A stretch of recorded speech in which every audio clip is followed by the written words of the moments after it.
We'll be looking at the bullish side and also the bearish side of Bitcoin. Before we do that, this is the CME Futures here, and it's on the monthly chart. And we're just having a look at what volume's coming into play here when we see this move to the upside here. So obviously it's monthly, and this particular bar here is not representing the full month here just yet. So we may be seeing increased volume over the previous bar, because in reading volume, for a trend to be a trend, we need to see increasing volume. This bar here is obviously over the Christmas sort of period as well, but it closed lower, on lower volume compared to this move over here. So we can look at this being a bullish move because it's on lower volume than the previous bar. A bit weird, I know. And we'll see how this pans out here by the end of the month if it's got more volume than this one here. We can also refine this particular viewpoint by looking at the weekly here. So let's just have a look at the weekly situation. So with the weekly situation, you can read it bar for bar, but obviously this week's not finished yet either, but we know that we know with Elliott Wave, we're looking at this as wave 1 here and 2 here and a third wave up here and then a fourth and then a fifth wave. And we know that within each cycle, it's got a beginning, a middle and an end. And we know that this leg here, we know that it's got the beginning down here and it's got the middle in the middle here. And then we'll be going into the ending pattern here. And we can see that we're into the ending of the pattern, even though it could go higher. We're seeing, well, straight away we're seeing the ranges in the bar. We're seeing this long range here, and then we've got a shorter range here, and obviously this week's not finished, and we'll see this push up a little bit higher, but I don't think it's going to be longer than this one here. But I've been proven to be wrong before, but we're certainly at the end of this particular trend. From this point moving up here higher, this trend has the beginning, the middle and the end, but we're at that point now where we're squeezing the last bit of toothpaste out of the tube, So yeah, we'll go and have a look at that. But we are seeing increased volume here, so that's good, On the spot market, if we go to I like not Coinbase, but where's the other one? This one, is it? Not Binance. Where's Bitstamp? I thought I had Bitstamp here somewhere. This one, yeah, Bitstamp's been here. They're one of the earliest characters on the scene. So we can see this bar up here on the weekly here that's got less volume than this bar here. So we can see that the range is shorter, and we can see that less people have moved in, just the suckers at the last end of the trend. And this week is obviously not finished, so we'll see the Elliott count on this. The other important thing here to have a look at is the futures here, the CME futures here. Now, this is from this is just from this website here, just by the by. Okay, just in case folks want to have a look at this. But the important point here, none of these really matter. The only really, obviously, my opinion is my opinion, but the only important one that I find important, the people that are going to be pushing the market around, are these leverage funds. These are hedge funds, these dudes. So we can still see we've got the long here and we've got the short of it over here. Okay, so these are the two important ones, and this one here. We can see that the open positions are still this high compared to this one over here. So we've got 7% up against 25% here.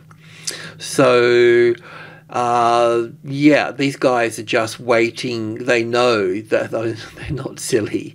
They know that trends have beginning, middle and end as well. So they know that there's the thing with the futures market is that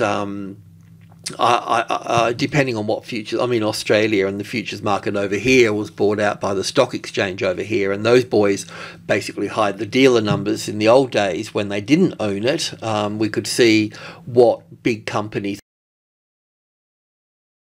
they had their broker ID numbers and so on. So basically, depending if you're an affiliate of an exchange or you're a full member of an exchange, there's certain information that you've got access to. So they can see what retailers are buying. They know exactly what their mates in the commercial side have got, and they know what they've got, and they'll play against each other, of course. They've got to pull and squeeze each other a bit, but it's about sucking it off the retailers, isn't it, really, to a point. So yeah, so they're still holding their shorts here, and I don't see how they're going to get squeezed out, because they'll hold it for longer than you can. So, but they will, if this market's going to turn bullish, let's say here as a 5-wave move here, they will be at this top of the third here. The 4th wave here, they will start to celebrate a little bit, and then the 5th wave that comes up here, that will put a bit of pressure onto them, and they'll probably sell more at that point, because at that point we're going to get an ABC back here, or we'll either come all the way down here, or we're going to get an ABC and we're going to go up again, and then those shorts will get squeezed out of that point, and this will be the third of the third at that point.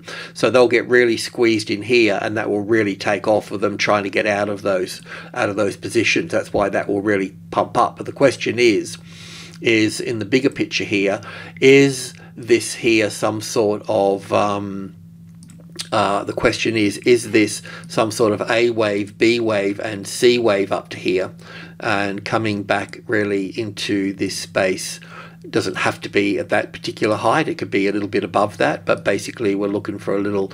We'll go and have a look at all of this, of course, but this one I'm just shooting the breeze here, really. 1 2 3 4 5 here, and that will be either the C wave at that point, all right, as an ABC here, and we'll end up coming down and having one more leg down here, or we're going to be looking at all of this here as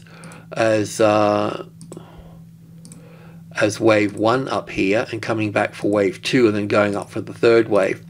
Now, I think there's a pretty good case for the bullish side, to be honest, and the reason I say that is because I can see that's happening in the FX side of the market.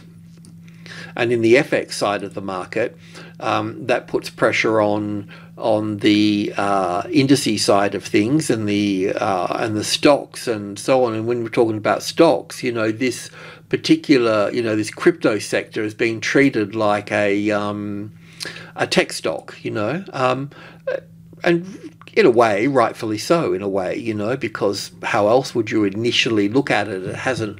This baby hasn't had time to, grow up to be an adult yet, and have its own mind in this case. So it's still all sort of baby talk and, baby problems with this whole sector.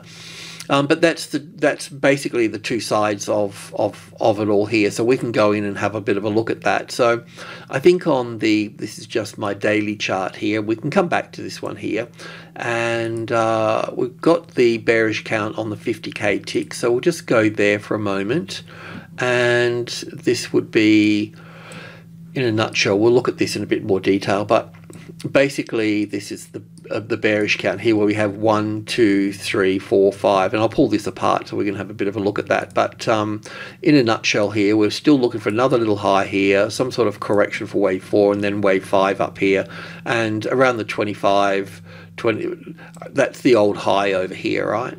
So if this was right, then we'll have one more low to come in over here.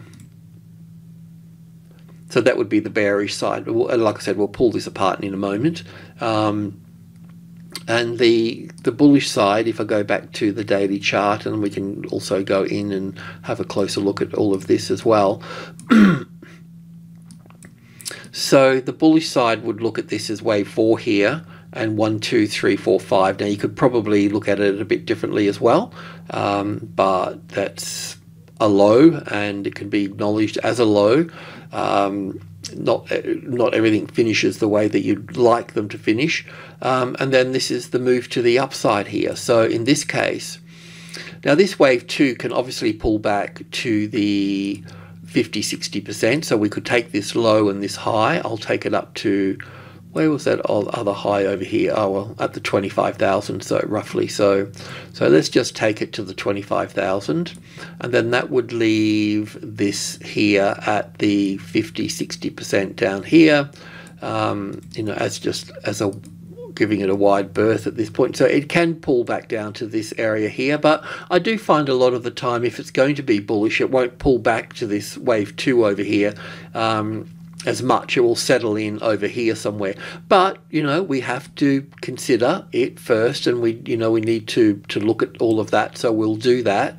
But it'll be a 3-wave pattern back down, and this would be the bullish count at this point, and this wave 4 can go up into this space. And like I said, we'll just check out that intraday move there in a moment. But that would be the bullish count. So I can have an opinion like you and everybody else about things, but at the end of the day, I won't know for sure unless we get this move back here. Now, if it's a wave 2, it should be 5 waves in the first move, 3 waves in the second move, and then 5 waves in this move here. And then in a nutshell, we can take out this top here as the B wave. That'll be an A wave, a B wave, and a C wave, and that will be at that point. Now, we may be able to do better than that as well. There's a lot of other markets around the world that had lows either in October, November, in this area through here, and I'm talking about the S&P 500, the DAX, all the indices around here, FX down here as well. They've also had lows here. They're also producing 5 waves to the upside here as well. Now they're a little bit more advanced towards the top here, and we're looking at them going in their wave 4s to their wave 5, so this is a little bit behind. But because this trade's on the weekend, there's some catching up that it can do, and like I say, they don't all have to turn exactly at the same time. But those markets, and it could be the euro moving up here, that's got 5 waves, the pound moving up here, the cable, the Aussie moving up here, like I say, the DAX moving up here. You know, they've all got nice sort of moves. They've all got from their lows down here, and even the resources as well. I mean, we're looking at, you know, iron ore, and all those iron ore stocks in that point. So there's a lot of markets doing exactly this, and I've sort of already confirmed that those markets are turning bullish based on the FX market. Yeah. So I'm sort of leaning to the side that we got wave 1 up here and 2 here and moving up here higher.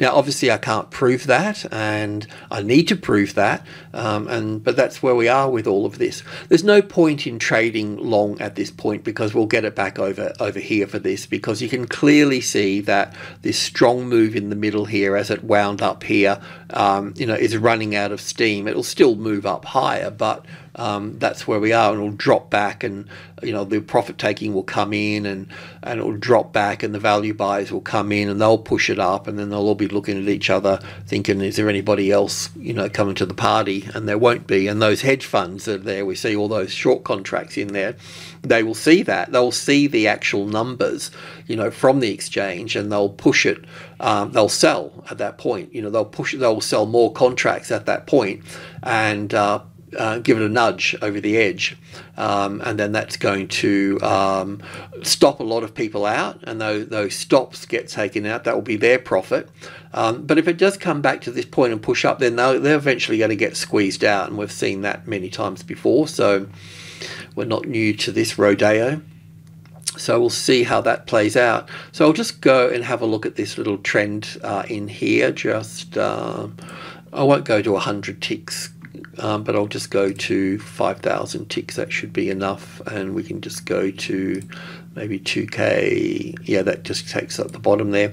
So there's no problems with this 1, 2, 3, 4, 5 here. That's all pretty sort of simple at that point. So we've got blue wave 1 at that point, and then we've got blue wave 2 down here, and then what we're looking for up here is blue wave 3, 4, and up for 5 here. So that should take us up to the 25, give or take a bit roughly. That because the extension's in the third wave here, that means that this structure here, wave 1 and wave 5, can be roughly the same length. Don't take it point for point, take it with a pinch of salt, okay? But it just gives you a bit of an idea, you know, a bit of a guide stick, you know. So, yeah, so from this low down here, we've been counting up here, so we can just pull this apart a little bit here. So you might have a different count, but this is how I've counted it, with wave 1 here and green wave 2 here. So from that point, I've got green wave 3 up here.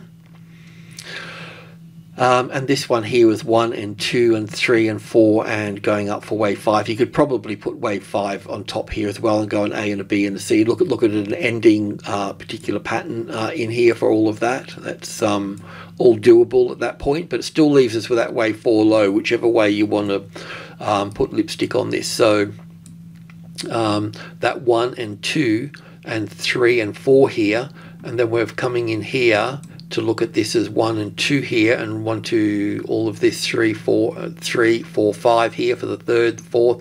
So we should make a new, we should pick up, this is corrective here. So we should be pushing up from here, some sort of move up here, maybe the 24, maybe a bit, maybe it gets pulled up to the 25. I'm not quite sure about that, but I wouldn't, you know, I wouldn't count on that because wave 1 is quite small. So then we should see this pull back here. It can pull back to the wave 4 of one lesser degree as well, so we just need to be a bit mindful about that. But that top section here, all of this here, this little top section here, will have some gravity in all of this here, as will this number here as well. So I'm thinking that we'll just push down into here, and then we'll push up into the 25 area as such. And then that will be technically either wave 1 or wave C, and we'll just have to wait to see what we get over this side over here. So if you've been trading long, that number there is the target area. I mean, when we're down here, I was estimating that would be at 22 and 23, but I can see that as things progress, we need to tweak things a little bit. So we'll be up at the 25. So that's it really for little Bitcoin, little Satoshi. Yeah, so I mean, we're just pretty much on track really. Kitty Upon with his, because Kitty Upon does the crypto and he also does Bitcoin now as well, and he does a really good job. I mean, we have to remember that he's the one that, you know, when we came back at this on the daily chart here, he was the one that first called the low in here, and he was quite adamant about that. So he's done a fantastic job with all of this. So he's called the low in. So anyway, he update. I do the videos on Tuesday and Thursday, and he does the chart. He updates the charts when he sees when they need to be updated.